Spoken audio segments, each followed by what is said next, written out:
नमस्कार। Morning prime time के आपके पसंदीदा शो में आपका स्वागत है। आपके साथ मैं हूं मलिका मल्होत्रा। आज का दिन दिल्ली वालों के लिए बेहद अहम है। 19 महीने बाद सभी क्लासेस के लिए स्कूल खुल गए हैं।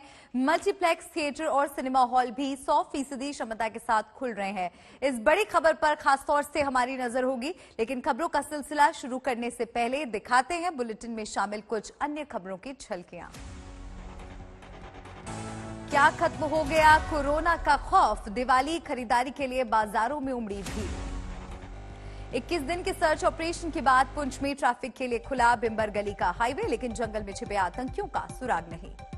फरीदाबाद जिले के गांव में बुजुर्ग महिला के लिए सांड बना काल। महिला पर सांड के हमले का सीसीटीवी वीडियो वायरल। आधे घंटे बाद यानी 9:30 बजे 100 शहर 100 खबर।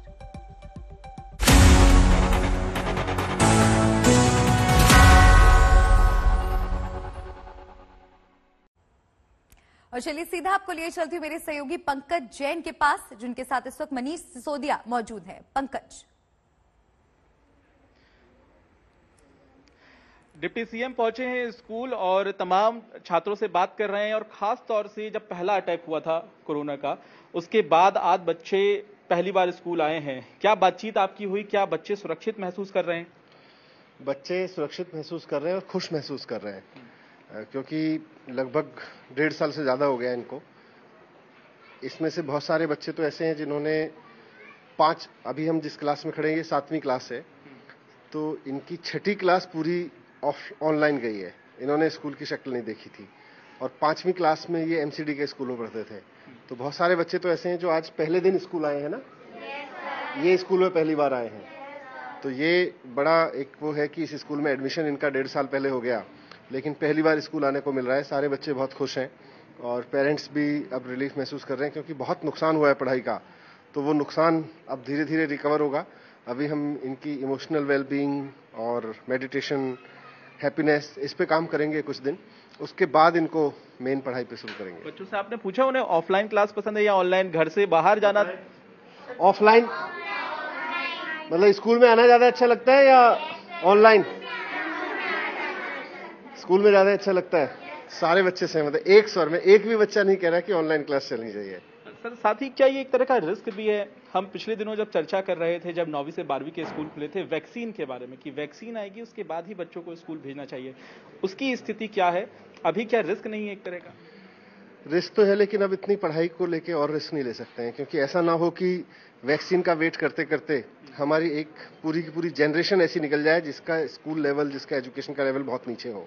इसका नुकसान बहुत ज्यादा है और ये बड़ा रिस्क है। अब जैसे कोविड कंट्रोल में है, रोजाना 70,000 80,000 टेस्ट में से 25 30 40 लोग पॉजिटिव आते हैं, तो ऑलमोस्ट बहुत नीचे आ चुका है कोविड का लेवल। वैसे में अब स्कूल खोलना जरूरी था। अब और रिस्क इनकी पढ़ाई के साथ नहीं ले सकते।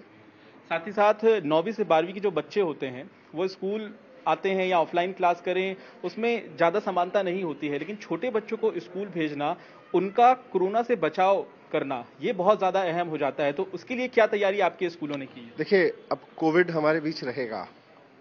अक्सर मेडिकल एक्सपर्ट्स कहते हैं, मीडिया पे भी हम सुनते हैं, कोविड तो अब रहने वाला है। तो जैसे इनको एजुकेशन में और सारी चीजें सीखनी है, वैसे ही बचपन से कोविड के साथ रहना भी सीखना है। जो भी बीमारी आई है उसका इलाज या तो हो जाए या कोविड के साथ रहना सीखें। तो इनकी एजुकेशन का हिस्सा बनेगा कोविड।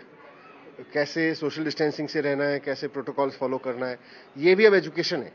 और साथ ही अगर बच्चा बीमार हो जाता है, उसे फीवर फील होता है, तो क्या इंतजाम है स्कूलों में? स्कूल में हमारे यहाँ से पूरे इंतजाम है। तुरंत कोई भी किसी का फीवर या इस तरह का डिटेक्शन है तो उसका टेस्ट कराएंगे और उसकी पूरी फैमिली का भी टेस्ट कराएंगे, पूरी ट्रेसिंग करेंगे। और प्रिकॉशन के लिए सारे उस क्लास के बच्चों को फिर थोड़ा सा क्वारंटीन करेंगे या उनके घर पे उनको सूचित करेंगे। और कहीं से भी कोई इस तरह का इंसिडेंट आ जाता है, हम एकदम कदम उठाएंगे। मेरा आखिरी सवाल ये है कि स्टाफ को कहा गया है वैक्सीन लगवाने के लिए, वैक्सीनेटेड होना बहुत जरूरी है, जितने भी टीचर्स हैं और स्कूल के जो स्टाफ हैं, तो उसे लेकर फिलहाल स्थिति क्या है? कितने लोग वैक्सीन लगवा चुके हैं जो स्कूलों में खासतौर से पढ़ाई करवाते हैं या स्टाफ के तौर पर काम करते हैं? गवर्नमेंट और प्राइवेट स्कूलों के लगभग 98-99% लोग, including all kind of staff, vaccination हो चुका है उनका। और जो 1-2% बच गए हैं, उनको हमने कह दिया है कि वो जब तक वैक्सीन नहीं लगवाएंगे तब तक स्कूल नहीं आएंगे। जी, तो यहाँ पर शिक्षा मंत्री मनीष सिसोदिया बच्चों से बातचीत करते हुए, और तस्वीरें आप देख रहे हैं यहाँ पर हर टेबल पे आपको सैनिटाइजर की छोटी बोतल नजर आ जाएगी, और साथ ही साथ यहाँ पर बच्चों से वो पूछ रहे हैं कि ऑफलाइन क्लास पसंद है, ऑनलाइन क्लास पसंद है। रिस्क से वो इनकार कर रहे हैं और कह रहे हैं कि ये एक जरूरत है। तो जाहिर सी बात है, उन तमाम बातों का ध्यान रखा जा रहा है जिससे कोरोना से बच्चों को बचाया जा सके स्कूल के भीतर। पंकज, और कई महत्वपूर्ण बातें यहाँ पर दिल्ली के डिप्टी सीएम मनीष सिसोदिया ने कही कि बहुत नुकसान यहाँ पर बच्चों की पढ़ाई का हुआ है और अब वक्त आ गया है कि बच्चे कोरोना के साथ जीना सीखें। 19 महीने बाद आज से दिल्ली के स्कूल और सभी क्लासेस के लिए खुल गए हैं। लंबे कोविड प्रतिबंध के बाद हजारों बच्चों को आज पहली बार स्कूल जाने का मौका मिला है। इसी खबर से जुड़े कुछ ग्राफिक्स आपको दिखाते हैं। डीडीएमए का दिशा निर्देश क्या है वो सख्त गाइडलाइंस। अभिभावक की सहमति से ही स्कूल आए बच्चे, ये सख्त निर्देश दिए गए हैं। टीचिंग नॉन टीचिंग स्टाफ का टीकाकरण बेहद जरूरी है। लंच किताबें साझा नहीं करेंगे बच्चे।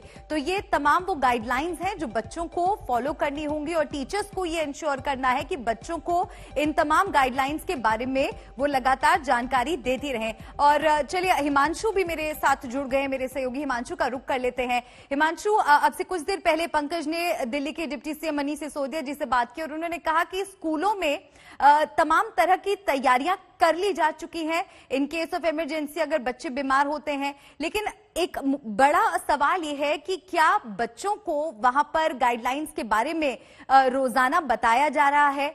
क्या ये इंश्योर किया जा रहा है कि बच्चों को पता हो कि कोविड प्रोटोकॉल क्या है, क्या उनको करना है, क्या उनको नहीं करना है? जी देखिए, जैसे ही बच्चे जब स्कूल की गेट पे पहुंचे तो वहीं से उन्हें समझाना शुरू कर दिया गया था। एक छोटे बच्चों की क्लास है, ये 4th क्लास के क्लासरूम है। आप देखिए, जो सैनिटाइजर की शीशी है सभी बच्चों ने अपने पास ऊपर रखी हुई है। गैप है, एक बच्ची आगे बैठी हुई है, उसके बाद बीच में गैप है, देखिए खाली है, उसके बाद दूसरा बच्चा बैठा हुआ है। और सिर्फ ये 50% स्ट्रेंथ है। जो बच्चे आज ऑनलाइन क्लास कर रहे हैं वो कल आएंगे स्कूल और ये बच्चे घर पे रहेंगे।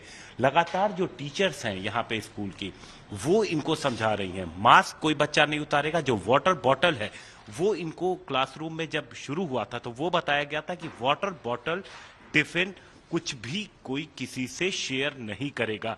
यानी, और अगर कहीं कोई ऐसी सरफेस आप टच करते हैं तो आपको सैनिटाइजर का इस्तेमाल करना है। तो लगातार क्लास टीचर की तरफ से इन बच्चों को समझाया जा रहा है। क्योंकि ये छोटे बच्चे हैं तो इसलिए बार बार टीचर इनको कोशिश कर रही हैं, गाइडेंस दे रही हैं। और वेलकम स्टूडेंट्स यहाँ पर लिखा हुआ है स्कूल में। टीचर ने पूरी तैयारी, देखिए किस तरीके की चीजें लेकर के, ताकि बच्चे खुश रहें। आज बहुत दिनों के बाद इन बच्चों को ये, मैम ये क्या चीजें हैं? सर, ये इस बच्चे ने बनाई, यही बताएगी। अच्छा, ये बेटा आपने खुद बनाया था? यस, मेरी मम्मी ने भी हेल्प करी थी। तो देखिए, ये बच्चे लेकर के यहाँ पर कितनी अच्छी अच्छी खूबसूरत चीजें लेके पहुंचे हुए हैं। और जो कोविड प्रोटोकॉल है मैम, क्या लगातार, क्योंकि ये छोटे बच्चे हैं, बड़े बच्चे तो समझ सकते हैं, इनको कैसे आप हैंडल कर रहे हैं? जब ऑनलाइन क्लास होती थी तो हमने पहले इंस्ट्रक्शन इनको दी थी कि पहले रोल नंबर हाफ बच्चे मतलब बुलाने हैं 50-50%। तो हमने पहले बता दिया था कि अपना लंच बॉटल शेयर बिल्कुल नहीं करेंगे और मास्क का बहुत, सैनिटाइजेशन का बहुत ध्यान रखेंगे। तो बच्चे बहुत एक्साइटेड हैं और आए भी हैं इतने खुश होके। और जैसे कि अभी दिवाली सेलिब्रेशन का टाइम है तो दिवाली डेकोरेशन के आइटम्स हमने पहले ही बनवा लिए थे बच्चों से। ऑनलाइन क्लासेस में इन्फॉर्मेशन दे दी थी तो बच्चे जैसे लाए हैं तो अच्छा लग रहा है, मतलब, और बच्चे भी हैप्पी हैं काफी। तो आप देखिए, अच्छा लग रहा है, टीचर को भी अच्छा लग रहा है, बच्चों को भी अच्छा लग रहा है। ये एक वाकई अच्छी खबर है स्टूडेंट्स के लिए भी, अभिभावकों के लिए भी, कि बच्चे आखिरकार एक लंबे इंतजार के बाद स्कूल पहुंचे हैं। उम्मीद यही करते हैं कि इसी तरह से जो क्लासरूम्स हैं वो गुलजार रहे। दरअसल 19 महीने बाद दिल्ली आज कोरोना की से राहत मिली है और एक बड़ी किस्त मिली है। सभी कक्षाओं के लिए स्कूल खुल गए तो 100% क्षमता के साथ सिनेमा हॉल, मल्टीप्लेक्स और थिएटर भी खुल गए। कोरोना महामारी की वजह से सिनेमा हॉल, मल्टीप्लेक्स और थिएटर को बंद रखा गया था। पाबंदियों से राहत की इन किस्तों के बीच दिल्ली के बाजारों में खासी भीड़ नजर आने लगी है। भीड़ को देखकर चिंता जरूर जताई जा रही है कि कहीं इससे फिर से महामारी को सिर उठाने का मौका न मिल जाए। ये दिल्ली के लाजपत नगर का मशहूर सेंट्रल मार्केट है। 3 दिन बाद देश में दिवाली का त्योहार है, लिहाजा रविवार को छुट्टी के दिन खरीदारी के लिए सेंट्रल मार्केट में लोगों की भीड़ उमड़ पड़ी। लोगों की पिछली दिवाली कोविड महामारी की भेंट चढ़ गई थी, लेकिन ये भीड़ बता रही है कि इस बार लोग दिवाली की खुशियों से कोई समझौता करने के मूड में नहीं हैं। त्योहारों के सीजन में दिल्ली के अलग अलग बाजारों में भीड़ दोबारा एक बार दिखने लगी है। इस वक्त हम दिल्ली के लाजपत नगर के सेंट्रल मार्केट में, आप देख सकते हैं लोग बड़ी संख्या में इस वक्त शॉपिंग कर रहे हैं। अलग अलग तरह से कुछ लोग कपड़े खरीद रहे हैं। यहाँ पे ज्वेलरी के बहुत सारे दुकान है, वहां पे भीड़ दिखाई दे रही है। निश्चित रूप से इस तरह से भीड़ का बाजार में दोबारा से नजर आना बिजनेस के लिए एक अच्छी खबर है, लेकिन बड़ा सवाल ये है कि क्या लंबे रन में, क्या लॉन्गर रन में ये बिजनेस के लिए अच्छी खबर है। ये सिर्फ दिल्ली के एक बाजार की तस्वीर नहीं है। रविवार को राजधानी के मशहूर सरोजनी नगर मार्केट, करोल बाग, चांदनी चौक और सदर बाजार में भी ऐसी ही भीड़ दिखी। कोरोना पूरी तरह से खत्म नहीं हुआ है, ऐसे में एहतियात बरतना जरूरी है। और अब चलिए आपको सीधा लिए चलते हैं, महाराष्ट्र के मंत्री नवाब मलिक प्रेस कॉन्फ्रेंस कर रहे हैं, सुनते हैं। DZU 2020 का मेरी जानकारी है कि एक सुनवाई में उसे कोर्ट में हाजिर नहीं किया गया, जिसमें दिल्ली के NCB के जोनल यूनिट ने कहा कि वो जेल में है और जानकारी ऐसी है कि वे साबरमती जेल में हैं। ड्रग ट्रैफिकिंग के केस में गिरफ्तारी हुई है, लेकिन उनके रिश्ते महाराष्ट्र के पूर्व मुख्यमंत्री श्री देवेंद्र फडणवीस जी से भी हैं। आपको बता दें कि महाराष्ट्र में जब वे मुख्यमंत्री थे, मुख्यमंत्री रहते समय उनकी पत्नी ने एक रिवर सॉन्ग चल चल मूवी मुंबई नदी संरक्षण अभियान के नाम से एक रिवर सॉन्ग बनाया था। उसमें सोनू निगम जी ने गाना गाया था और देवेंद्र जी की पत्नी ने भी गाना गाया था। उसमें देवेंद्र फडणवीस जी ने भी अभिनय किया था और साथ में मुनगंटीवार जी ने भी अभिनय किया था। मैं थोड़ा आपको दिखा देता हूं और बाद में आपसे शेयर कर लूंगा।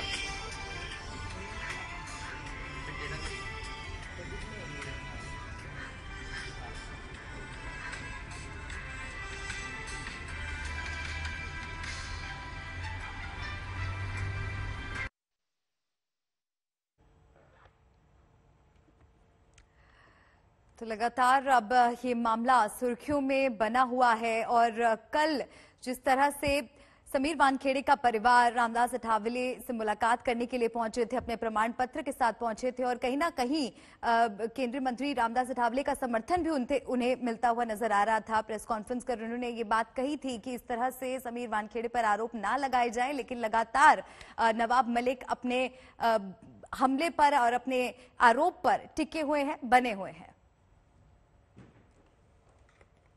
के साथ अभिनय करें, अच्छी बात है। देवेंद्र जी अभिनेता बन जाएं, अच्छी बात है। मुनगंटीवार जी अभिनेता बन जाए, अच्छी बात है। डायरेक्टर उसके सचिन गुप्ता थे।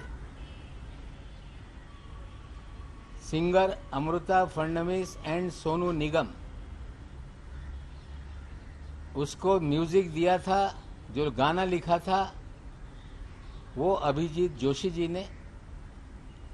क्रिएटिव हेड उसके मनीष खानका थे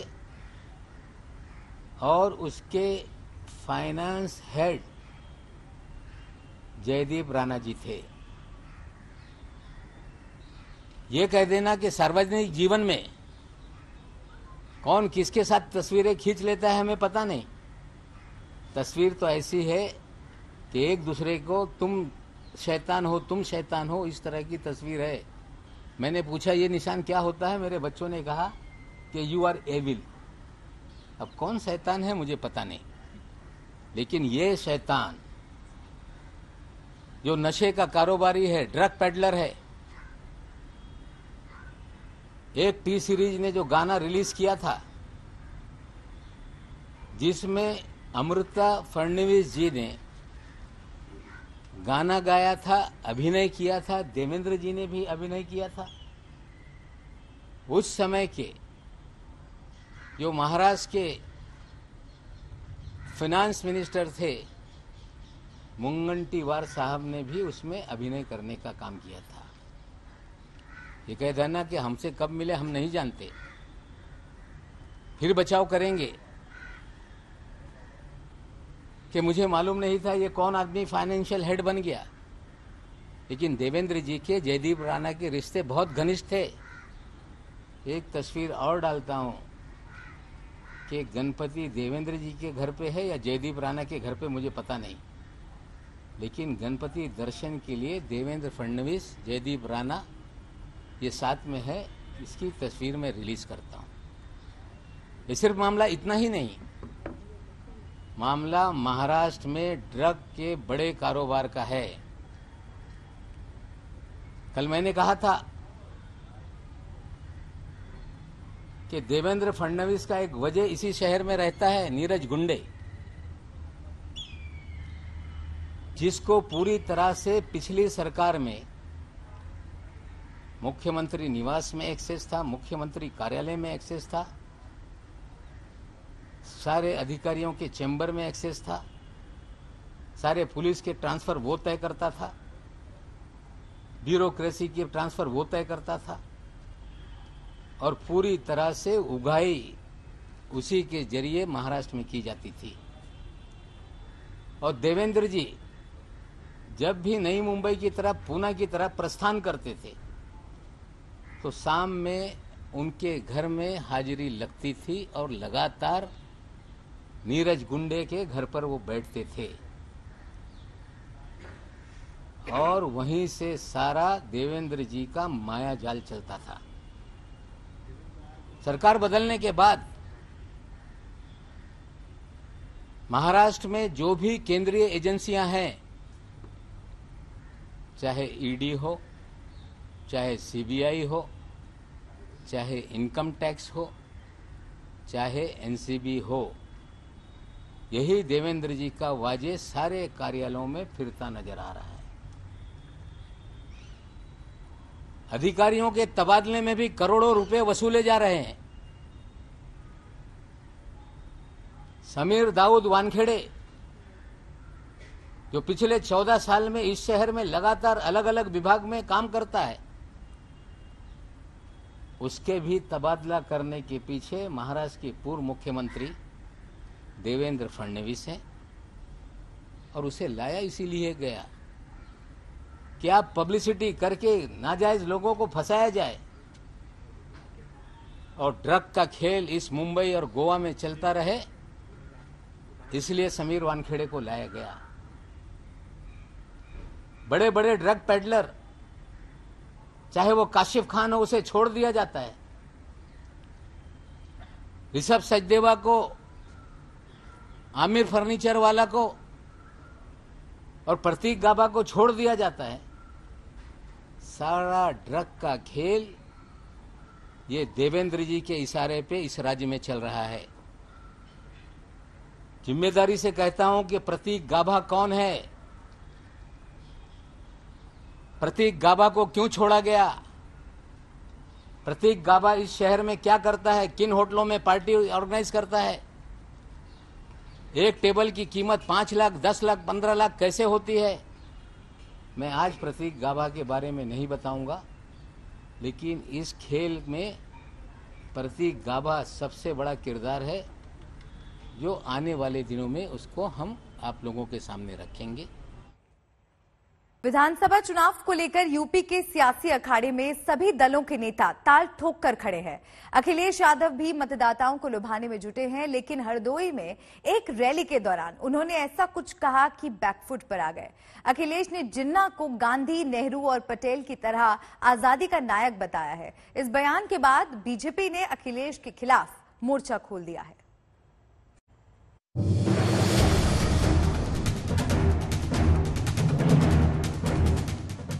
यूपी की सियासी जंग में जिन्ना की एंट्री। जिन्ना एक ही संस्था में पढ़ करके बैरिस्टर बन करके आए। अखिलेश यादव के बयान पर मचा बवाल। उन्होंने आजादी दिलाई, उन्हें किसी भी तरीके से किसी का भी संघर्ष करना पड़ा होगा तो वो पीछे नहीं हटे। जिन्ना को बताया गांधी, नेहरू और पटेल जैसा फाइटर।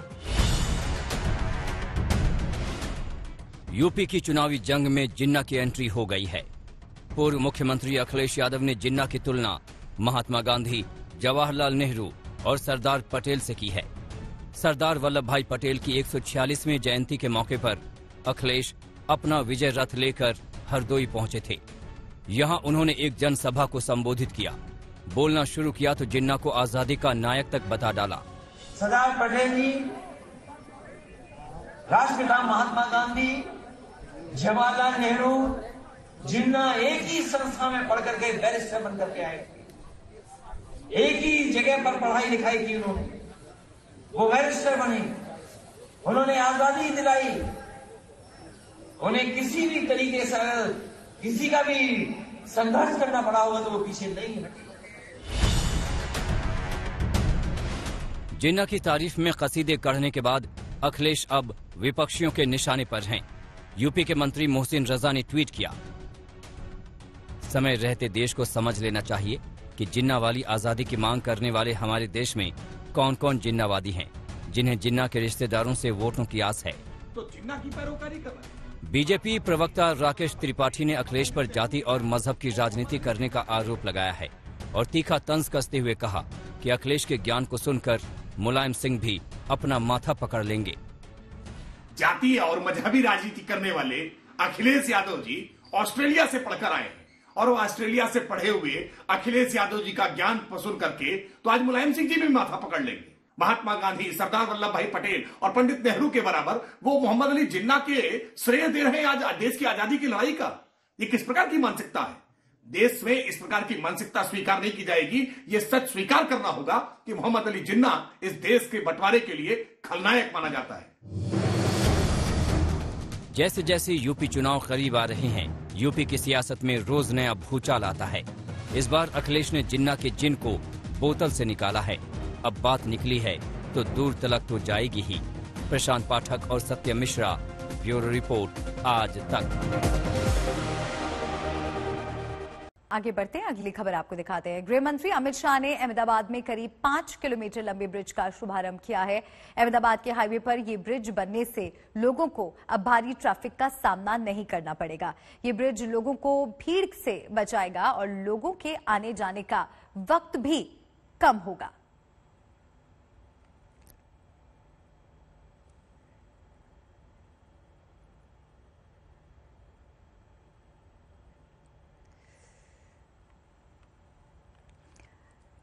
तो अहमदाबाद के हाईवे पर ये ब्रिज बनाया गया है और इस ब्रिज के बनने से लोगों को राहत मिलेगी, ट्रैफिक का सामना लोगों को नहीं करना पड़ेगा और ये ब्रिज लोगों को भीड़ से भी बचाएगा और इससे आने जाने का वक्त भी कम होगा।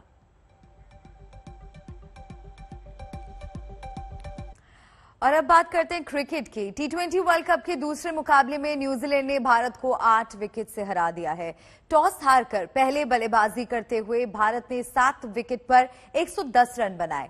जवाब में कीवी टीम ने 33 गेंद बाकी रहते जीत हासिल कर ली। इस हार के साथ ही भारतीय टीम के सेमीफाइनल में पहुंचने की उम्मीदों को गहरा झटका लगा है।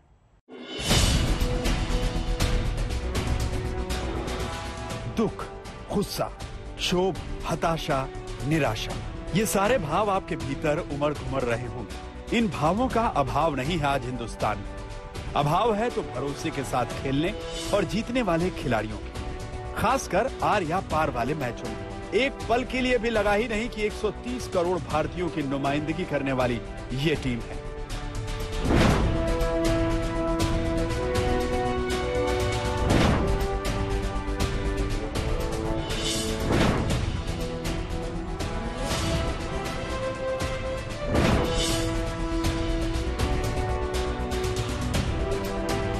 शुरुआत से देखिए, ये वो जनाब हैं जिनके लिए कप्तान ने अपना और रोहित का बल्लेबाजी क्रम बदला।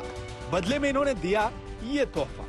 पावर प्ले में 30 गज के दायरे के बाहर विलियमसन ने जहां फील्ड लगाई थी, उसी फील्डर के हाथ में ये कैच थमा बैठे।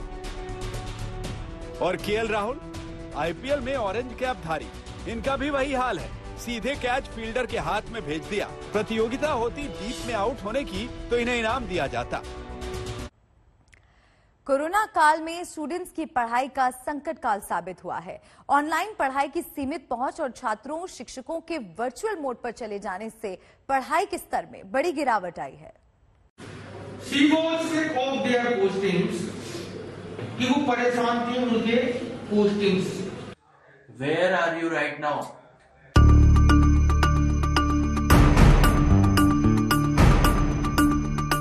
कोरोना काल में जिन सेक्टर्स को सबसे ज्यादा झटका लगा और जो अभी तक इसके कहर से उबर नहीं पाए हैं, उनमें एजुकेशन सेक्टर सबसे ऊपर है। लेकिन मामला केवल शिक्षण संस्थानों के आर्थिक नुकसान तक सीमित नहीं है। इससे देश के करोड़ों स्कूली बच्चों की पढ़ाई को बड़ा नुकसान हुआ है। पढ़ाई में हुए इस नुकसान की बात से बच्चे, अभिभावक और टीचर सभी सहमत हैं। दिल्ली बाल अधिकार संरक्षण आयोग यानी DCPCR के पहले journal children first journal of children lives में प्रकाशित एक ऑनलाइन सर्वे में दावा किया गया है कि करीब 43% टीचर्स ऑनलाइन टीचिंग से संतुष्ट नहीं हैं, जबकि इनमें से 9% ने शिक्षा के इस माध्यम से पूरी तरह से असंतोष जताया है। DCPCR के सर्वे में कुल 220 स्कूली शिक्षकों ने हिस्सा लिया।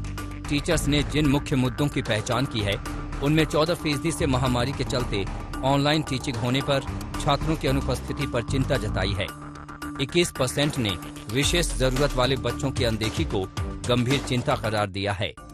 28% छात्रों पर ध्यान देने का समय कम होने से असंतुष्ट हैं। 19% छात्रों के भावनात्मक मुद्दों और असाइनमेंट पूरा न कर पाने से असंतुष्ट हैं। सर्वे में हिस्सा लेने वाले टीचर्स और छात्रों का कहना है कि ऑनलाइन भावनात्मक सहयोग और काउंसलर का सामूहिक रूप से बातचीत करना और समाज कार्य ने बच्चों को ऑनलाइन शिक्षा में कहीं ज्यादा हिस्सेदारी बनाने में मदद की है। टीचर्स ने जोर देते हुए कहा कि स्कूली शिक्षा में अभिभावकों की भागीदारी बेहद जरूरी हो गई है। इसी से उनकी बच्चों तक नियमित पहुंच होगी और वो इस अवधि के दौरान पढ़ाई लिखाई में सीधे तौर पर शामिल हो सकते हैं।